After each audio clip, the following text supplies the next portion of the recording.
അസ്സലാമു അലൈക്കും dear friends. ഇന്നത്തെ നമ്മുടെ സ്പെഷ്യൽ നിങ്ങൾ ആരും ഇതുവരെയും ട്രൈ ചെയ്ത് നോക്കിയിട്ടില്ലാത്ത ഒരു അടിപൊളി വെറൈറ്റി റെസിപ്പിയാണ്. നമ്മുടെ ഈ വീഡിയോ കണ്ടുകൊണ്ടിരിക്കുന്ന സമയത്ത് നിങ്ങൾക്ക് ഇഷ്ടപ്പെടുകയാണെങ്കിൽ ഒന്ന് ലൈക്ക് ചെയ്തേക്കണേ. അതുപോലെ തന്നെ നമ്മുടെ ഈ ചാനൽ ആദ്യമായിട്ട് കാണുന്നവരും ഇതുവരെയും സബ്സ്ക്രൈബ് ചെയ്യാത്തവരും പ്ലീസ് ഒന്ന് സബ്സ്ക്രൈബ് ചെയ്തേക്കണേ. ഞാനിടുന്ന വീഡിയോസ് ഉടനടി കിട്ടുന്നതിനായി സബ്സ്ക്രൈബ് ബട്ടന്റെ തൊട്ടടുത്ത് കാണുന്ന ബെല്ലൈക്കൺ കൂടി ക്ലിക്ക് ചെയ്തിട്ട് ഓൾ എന്ന ഓപ്ഷൻ എനേബിൾ ചെയ്യാനും മറക്കല്ലേ.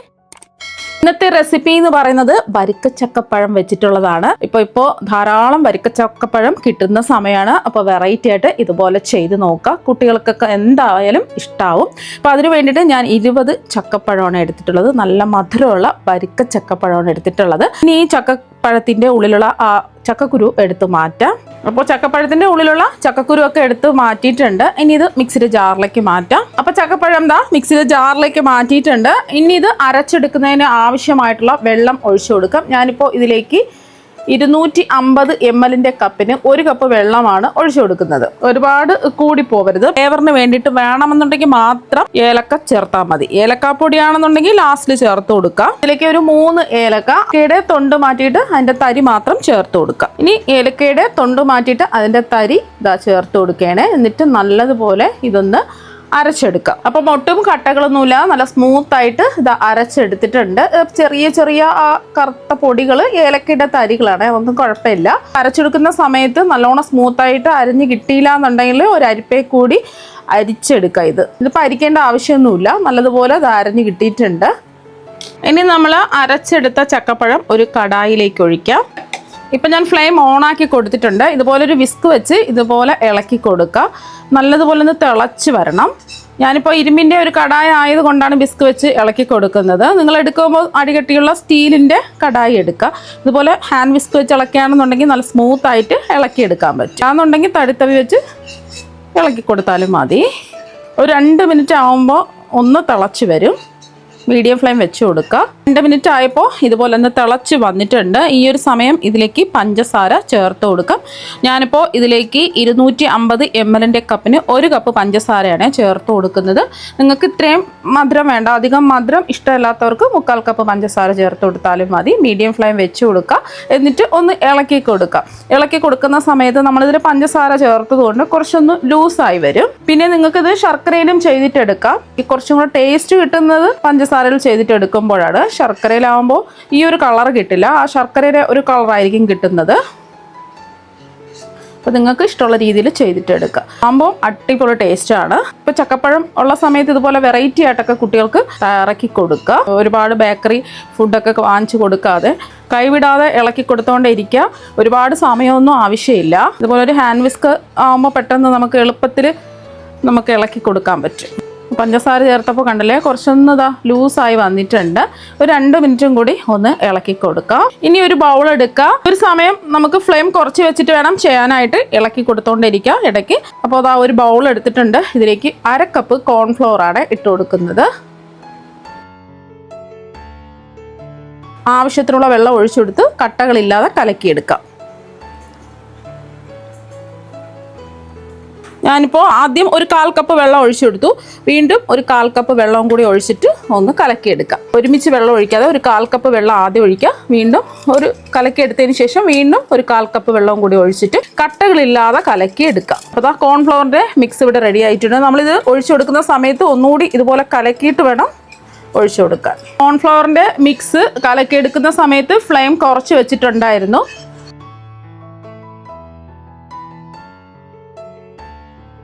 ആ ഒരു സമയം ഇളക്കി കൊടുക്കാൻ മറക്കരുത്. ഇടയ്ക്കൊന്ന് ഇളക്കി കൊടുക്കുക. കോൺഫ്ലോർ ചേർത്ത് കഴിഞ്ഞാൽ പിന്നെ കൈവിടാതെ തന്നെ ഇളക്കി കൊടുക്കണം. അപ്പോൾ ഇടയ്ക്ക് ഇതുപോലെ പറ്റി പിടിച്ചിരിക്കുന്നതൊക്കെ ഇതുപോലെ ഒന്ന് ഇറക്കിയിട്ട് കൊടുക്കുക. ഇനി നമ്മൾ കോൺഫ്ലോറിൻ്റെ കലക്കി വെച്ചിരിക്കുന്ന മിക്സ് ഇതിലേക്ക് ഒഴിച്ചു കൊടുക്കാം. ഒന്ന് കലക്കിയതിന് ശേഷം ഇതിലേക്ക് ഒഴിച്ചു കൊടുക്കുക. ഫ്ലെയിം കുറച്ച് തന്നെ വെച്ചേക്കാണ്. ഒഴിച്ചു കൊടുക്കുമ്പോൾ ഇതുപോലെ വിസ്ക് വെച്ചിട്ട് ഇളക്കി കൊടുക്കുക. വീണ്ടും മീഡിയം ഫ്ലെയിം വെച്ച് കൊടുക്കുക. പിന്നെ ഇനി കൈവിടാതെ ഇളക്കി കൊടുത്തുകൊണ്ടിരിക്കുക. പെട്ടെന്ന് തന്നെ ഇത് സെറ്റായി വരും. അതുപോലെ ഒന്ന് ഇളക്കി കൊടുക്കുന്ന സമയത്ത് ഒന്ന് നമുക്ക് അറിയാൻ പറ്റും കട്ടിക്ക് കുറുകി വരുന്നത്. ആ ഒരു സമയം ഫ്ലെയിം ഒന്ന് കുറച്ച് വെച്ച് കൊടുക്കുക. എന്നിട്ട് കൈവിടാതെ ഇളക്കി കൊടുത്തുകൊണ്ടേ ഇരിക്കുക.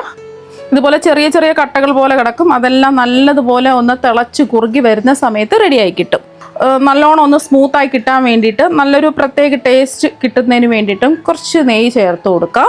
1 ടേബിൾ സ്പൂൺ നെയ്യാണ് ഒഴിച്ചു കൊടുക്കുന്നത്. എന്നിട്ട് വീണ്ടും ഇളക്കി കൊടുക്കാം. ഫ്ലെയിം കുറച്ച് തന്നെ വെക്കുക. ഇടയ്ക്കിടയ്ക്ക് ആ സൈഡിൽ പിടിച്ചിരിക്കുന്നത് ഇളക്കി ഇട്ട് കൊടുക്കാൻ മറക്കരുത്. അല്ലെന്നുണ്ടെങ്കിൽ സൈഡിൽ പറ്റിപ്പിടിച്ച് അതിൻ്റെ കളർ തന്നെ മാറിപ്പോവും. പിന്നെ ഇതിലേക്ക് നിങ്ങൾക്ക് നട്ട്സ് വേണമെന്നുണ്ടെങ്കിൽ ചേർത്ത് കൊടുക്കാം. കശുവണ്ടിപ്പരിപ്പോ അല്ലെങ്കിൽ ബദാമോ പിസ്തയോ എന്തെങ്കിലും ചെറുതായിട്ട് കട്ട് ചെയ്ത് വേണമെന്നുണ്ടെങ്കിൽ ചേർത്ത് കൊടുക്കാം. ഞാനിപ്പോൾ ഇതൊന്നും ചേർക്കുന്നില്ല. പ്ലെയിൻ ആയിട്ടാണ് ഇത് ചെയ്തിട്ടെടുക്കുന്നത്. ഈ മധുരം ഒന്ന് ബാലൻസ് ചെയ്യാൻ വേണ്ടിയിട്ട് 1 നുള്ള് ഉപ്പ് ചേർത്ത് കൊടുക്കാം. കൂടി പോരുത്, 1 നുള്ള് ഉപ്പ് ചേർത്ത് കൊടുത്താൽ മതി. അപ്പോൾ മധുരം ഒന്ന് ബാലൻസ് ആയി കിട്ടും. ഏലക്കാ പൊടിയാണെന്നുണ്ടെങ്കിൽ ഈ ഒരു സമയം ചേർത്ത് കൊടുക്കാം. അപ്പോൾ അത് റെഡിയായി വന്നിട്ടുണ്ട്. കുറച്ചും കൂടെ ഒന്ന് ഇളക്കി കൊടുത്താൽ മതി. 1 മിനിറ്റും കൂടി ഒന്ന് ഇളക്കി കൊടുക്കാം. 1-2 മിനിറ്റ് ഇളക്കി കൊടുക്കുന്ന സമയത്ത് ഇതുപോലെ കുമ്പളകൾ പോലെ തിള വരും. ഈ ഒരു സമയം വീണ്ടും നമുക്ക് ആവശ്യമുണ്ടെന്നുണ്ടെങ്കിൽ മാത്രം കുറച്ച് നെയ്യ് ഒഴിച്ചു കൊടുക്കുക. വേണ്ടാന്നുണ്ടെങ്കിൽ നെയ്യ് ഒഴിവാക്കാം.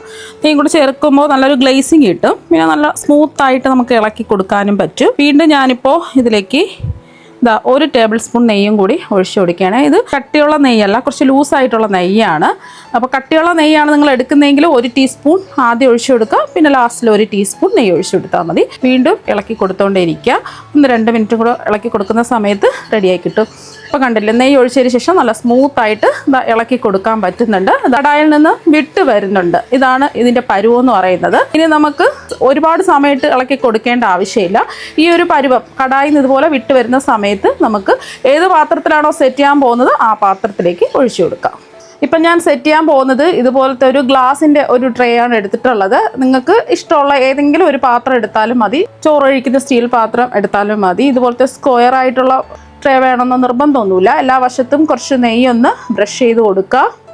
പെട്ടെന്ന് ഇളകി കിട്ടാൻ വേണ്ടിയിട്ടാണ്. ഒരുപാടൊന്നും വേണ്ട, ചെറുതായിട്ടൊന്ന് നെയ്യ് ബ്രഷ് ചെയ്ത് കൊടുത്തതിന് ശേഷം നമ്മൾ തയ്യാറാക്കി വെച്ച് ഉടനെ തന്നെ ഇതിലേക്ക് ഒഴിച്ച് സെറ്റ് ചെയ്യാൻ വെക്കുക. ചൂടോടുകൂടി തന്നെ ഈ ട്രേയിലേക്ക് അങ്ങ് ഒഴിച്ചു കൊടുക്കാം.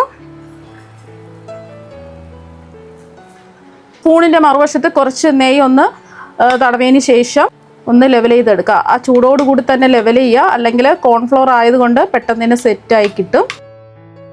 നല്ലോണം ലെവൽ ചെയ്ത് കൊടുത്തിട്ടുണ്ട്. ഇപ്പോൾ ഇത് നല്ല ചൂടാണ്. ഇത് ചൂട് നല്ലതുപോലെ ഒന്ന് മാറണം. അപ്പോൾ ഒരു 3 മണിക്കൂറൊക്കെ കഴിഞ്ഞപ്പോൾ നല്ലതുപോലെ ചൂടൊക്കെ മാറി സെറ്റായി വന്നിട്ടുണ്ട്. ഫ്രിഡ്ജിലൊന്നും വെച്ചിട്ടില്ല, റൂം ടെമ്പറേച്ചറിൽ തന്നെ ചൂട് മാറി നല്ലോണം സെറ്റായി വന്നിട്ടുണ്ട്. സൈഡൊക്കെ ഒന്ന് വിടിയിച്ചു കൊടുത്തതിന് ശേഷം നമുക്കൊരു പാത്രത്തിലേക്ക് മാറ്റാം.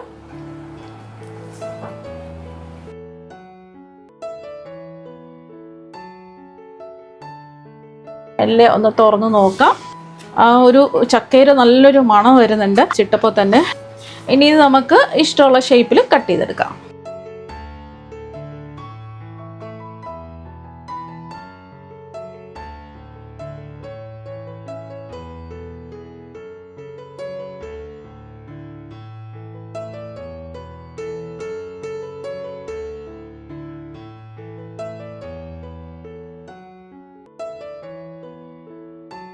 ഇനി കട്ടയിൽ നിന്നും ഒരു പീസ് അങ്ങ് എടുക്കാം.